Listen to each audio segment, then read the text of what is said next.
Good morning, everybody. And even in amongst all this craziness, it is still a good morning. The birds are tweeting still, the flowers are blooming still. I'm still breathing, we're still breathing, so that's a good start. Our bodies are still working. There's so much to be grateful for that we might forget to be grateful for. So let's all just land in our bodies, close our eyes, take a deep breath in and out with a sigh. Deep breath in.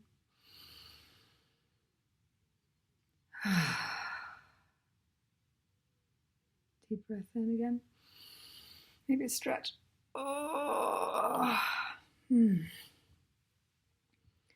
Feeling where our body's touching the ground, the chair, your body,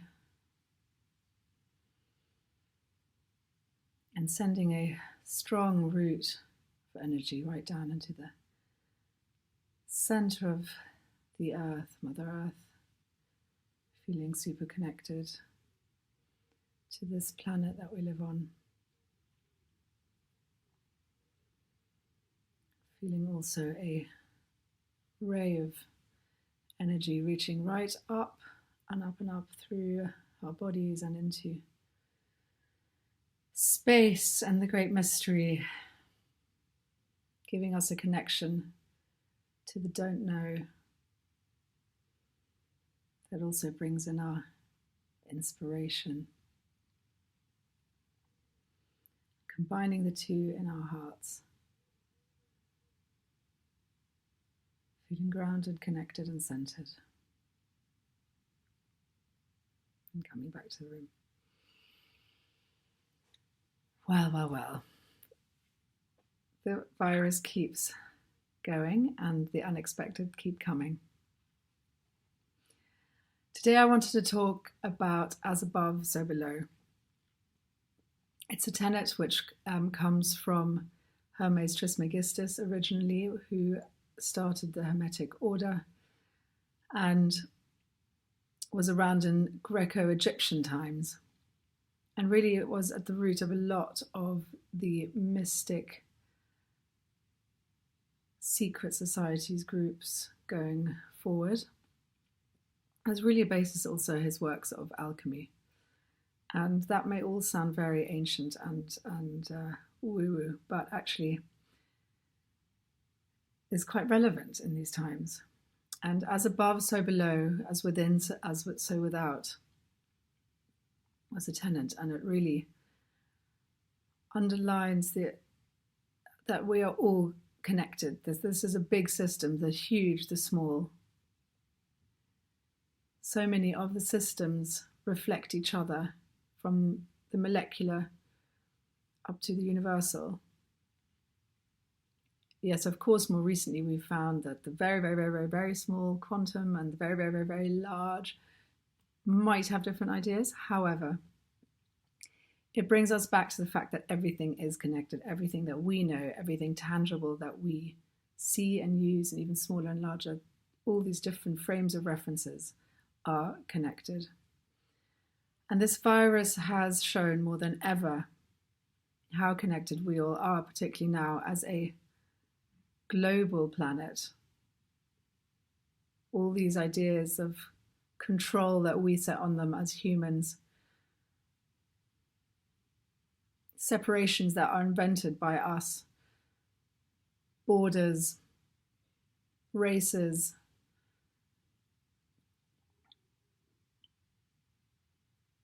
they aren't real. They're just figments of our imagination. And of course, we have to put some in somewhere just so we have something to work with and function with. But this is a huge reminder that they are just put in place by us to create some frames of reference to work within. They are not the truth. And one of the things that really has happened is that all these, I guess, structures that we have put in place to make ourselves function more successfully are breaking down now. All these functions of control, they're basically ways of us to be able to control our environment. And all those things that we normally know, all our structures, are breaking down.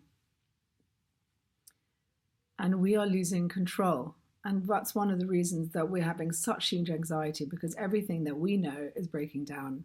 And it's just simple things like our structures of routine. And, we started to come to expect work like the sun going up. Well, then I go to work. Our associations with regularity of nature, with what I'm going to do this day, this is all breaking down. We're not going to go to work. We might have to stay at home. All our structures are breaking down. And that's what's really freaking our mind out, and also therefore freaking our bodies out. And so I mentioned yesterday a bit of a morning routine, and something that's been really useful in the morning routine.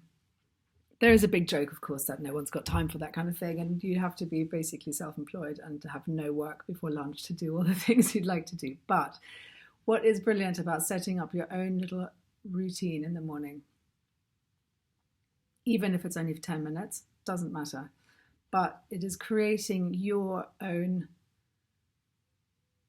security network, your own sense of safety, your own sense of control. Because if there is one thing you can do in whatever else happens to and around you, it's these 10 minutes. And so instead of your work becoming your grounding, or your school run, all these things, have something that is your own, that will happen what come rain or shine or wind or fall, or staying at home or going out or working, because this is going to be your constant, and this is one thing that you can control. And when you have this one thing that you can control, it's easier to let go of everything else that you can't. Once we become aware again that we are, like we are right now, that we're part of a much greater system, we will be required, as you can see right now, to surrender, to really surrender. And while we go along with our lives, also just remember that things can always change, and let go of this expectation of things to be the same every day. So when we know we've got this little thing in the morning that we can do, or can do at any time, in fact, to soothe ourselves, because it is our own and it is something we can control, then it becomes easier to let everything else go a little bit. Got my dog in here now making a bit of noise, so sorry for the interruption. So another thing that's happened in this separation that we've experienced is that, excuse me. Outside. Sorry. So another thing that we've experienced in this separation is that we've just become much less and less aware of where things come from, how we fit into the bigger picture. So in the last, I would say probably since the Second World War, we've just become more and more and more linear in our systems. How things are done and how things are made and where things have come from have been further and further removed from us personally through globalization. And the more disconnected we are of how things are made, the more we just take things for granted as well. And the more linear our systems have become. And the problem with linearity is that it has created a huge amount of waste. It doesn't work within the system of this planet and the system of the nature. Everything of all these different systems, they go around in circles. The seasons go around in circles. Neutrons, electrons go around in circles. The planets go around in circles. Everything is circular. And somehow in the last 50 years, we've become very, very linear. And it's based on our consumption of just taking something, using it, and throwing it away. And so yesterday we talked about wasting energy and how we need to clog up all the holes in our energetic colander. And so the way we had looked at it so far was to really looking at our behaviors our behavioral patterns, particularly the negative ones, seeing where we are in the throes of an archetypal pattern or where we're in the throes of a conditioned pattern, and really becoming aware of when these happen and try to mitigate them, or even hopefully try to stop them, to more beneficial, positive, good, high vibe behavior. But as above, so below, it also really calls us, the second line, as I said, is as within, so without. This is a great opportunity also to see how our thought processes are not just affecting us, but even with affecting us, affecting our bodies, affecting physicality. How is everything we think affecting our physicality, our bodies, our environment, our relationships too? And so looking at these linear processes and waste, where are we not only wasting energy in terms of negative mindsets and behaviors, but also where are we wasting the other beautiful things that we have in life? Where are we wasting our time? Where are we wasting food? Also type of energy. Where are we wasting care? Where are we wasting attention? Where are we wasting electricity? Where are we wasting petrol, oil, even wood? Where are we leaving things on that can be turned off? Where are we being wasteful in all these different capacities? So this is the exercise for today, or one of the exercises for today, is to make a list of all the myriad ways where we can sense, because sometimes even though we don't want to be truthful with ourselves, we've already got a bit of an intuition that, we know where we are being a bit gluttonous and not paying as much attention as we could. So this is a huge opportunity, especially if we're in lockdown for the next few weeks, to really look at all of our daily behaviors and practices and seeing where we can just be a little bit more, where we can hold back a bit more, what's really necessary. Going to the supermarkets and all the empty shelves, and my immediate reaction was, oh my gosh, I need some more, I need some more. But same with loo roll. Do I really need that much? How about just using less? How about eating a little bit less? Do I need all that food all day, that I use, eat all day, just because it's there half the time? So I wouldn't be surprised if this opportunity for everyone to come to some stillness is going to make, have quite a big effect on general behaviors when we get out of this, or at least it's a huge opportunity to really look at that.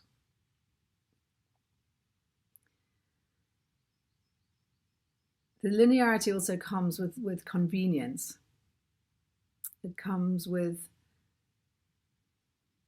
so many ways in which life has become more convenient, and it's all become more convenient so that there's more time available, but the time available has all gone back into working. And so now that we have to work from home and we don't have to commute, and we've got this opportunity of being at home for a while, it's a great time to look at where convenience has actually killed our creativity. So in a way, living out in Norfolk, where some of the systems, especially amongst locals, are still quite, what would be called old-fashioned, but actually people here, there are still people who have their own skills. So, their hobbies. So people go to work, but they also, know how to fix their cars. They know how to use a saw. They know how to make things. They know how to fix things. They know, everyone is very self-reliant, and something that I've really noticed that, we maybe as a younger generation are not anymore. We're just reliant on the phone to call someone and ask. And even though there is a lot of DIY great videos out there on YouTube, which again we can take great advantage of now, where has convenience killed those ways of using our hands? And it doesn't always have to be useful. It can also be arty. But I think that my hunch is that actually a lot of mental health issues are also, amongst other things, connected to the fact that we don't feel we have any real agency anymore. And agency doesn't always have to be power to, I guess people are worried that they don't have power to change the way the world is, but something small, again, about what are the things that you do have power over. You have power over your hands. Use your hands. All these, we're talking about meditation, but doing things like painting, needlework, anything creative, any craft, and again, it can be more design and technology based. It can be more, DIY based, but really doing things for yourself creates so much. First of all, like we said, just a meditative headspace, because you're so in flow and in focus. It gives you a sense of agency. It gives you a sense of productivity. It gives you a sense of pride when you've produced something yourself rather than having bought it. And this is another great opportunity just to go back to that. Where have you stopped cooking? Where have you stopped? I know that I love cooking when I've just stopped cooking because I've been working, and then someone else said they could do it for me. And then it's like, great, okay, I can just work more. And even though I love my work, am I out of balance now? Have I given up something that I really, actually, truly enjoy? And I'm not the best cook ever, but I could be better by now if I'd kept going. So again, this is a huge opportunity to get back to the things that you might have enjoyed previously and have stopped doing, or in fact starting something new, like perfect time to start playing that instrument you always wanted to learn. Perfect time to give people work over the internet to teach you how to do that, as opposed to maybe an app. It's super exciting. It's super exciting. I think actually we'll be surprised how happy we probably are in 4 weeks' time, or 5 weeks' time, or 10 weeks' time. Of course, there's the limits of what we are told we can do is frightening right now. But actually, if we can re-engage that energy that we normally have put into some of the other things we're used to doing, into things that really stretch our creativity and inspire our wish to master something, I think that's going to have a great beneficial effect on all of us. So the second question really is, what are you going to do? We started making a list of all the things you can do in the house, around the house, that you've meant to be doing, projects and decorating and things like that. But let's also see all the things that you might be looking forward to doing that use your hands in a way that makes your heart sing. Let's have a quick look. So also going back to as above, so below, where can you see, make a list of all the things of where you can see similarities in behaviors. Now we talked about archetypes, but similarities in behaviors between the large and the small in the world. One I was thinking about the other day was how we are carving up the earth for commodities, and how that's sort of started. We've also started carving up our bodies in a similar way, both for some greater need for, to please a meme of how things should be that we haven't created for ourselves. And there are many other things that I can think of, but I don't want to give them to you because I want you to think of your own as well. But find ways in which, our personal behavior might be reflected in big systemic behaviors. Being in those lower chakras of being a victim or saboteur or prostitute, we're just selling ourselves in a way. And if we can come out of that space, we can also see that, if you're in those spaces, but in the bottom, you just feel like, well, there's nothing I can do. what I do doesn't affect the rest of the world. And again, it's this feeling of lack of agency. Oh, well, you know, the government this and the government that, and they're not helping me in this way, and they're not helping me that way. Well, the government is there to help us, and yet there is only so much they can do. And as above, so below really invites us to take full responsibility for ourselves. And here we're in a situation where we can see that all the governmental bodies will probably be stretched to their absolute limit, and there is only so much they can do. This is the opportunity to really step into full responsibility. And a lot of people say, well, you know, what difference does it make if I start recycling, if they don't recycle, or if the recycling just gets sent across to other countries? And of course, that's a valid point, but actually it's missing the main point. And the main point is, again, coming back to integrity. Once you know better, how does it feel to do something different? So listen, I'm not perfect, and I have definitely thrown plastic and, you know, recyclable plastic into the bin. But, you know, more often than not, I end up feeling either guilty or going back and putting it into the recycling. Once we know better, how can we, you know, where do we make our compromises? And it doesn't mean that we don't compromise. Okay, it doesn't mean that we can't be that prostitute or that saboteur or that victim, but let's be clear about it and let's do it consciously. All those little things that you do in your household and the way that you behave, they are reflections of the bigger issues. And so, yes, even if you feel like one little action won't make a difference, it really will, because every one of these systems is made up of us. And every person who thinks like us, the more people that shift into integrity and behave in a way that's more in alignment with the true values, because truly, who doesn't want to live in a way, you know, very few people are that ruthless or uncaring. Most people do care, and most people can feel that connection. And now that we've got time to slow down, more and more people will really understand this connection to each other, to the planet, to the systems.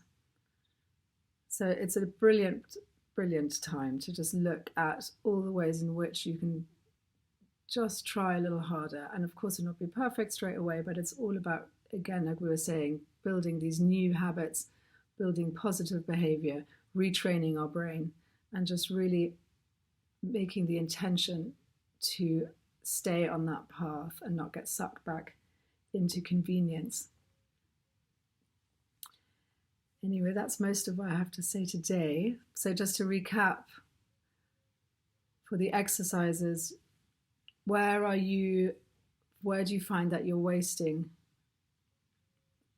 And I will put it down on the list as well, and on the Mighty Network. But so where are we wasting time, food, care, attention, electricity, oil, and anything else you can think of? Where is convenience killing your creativity? Where do you think you actually might feel better if you did it yourself again?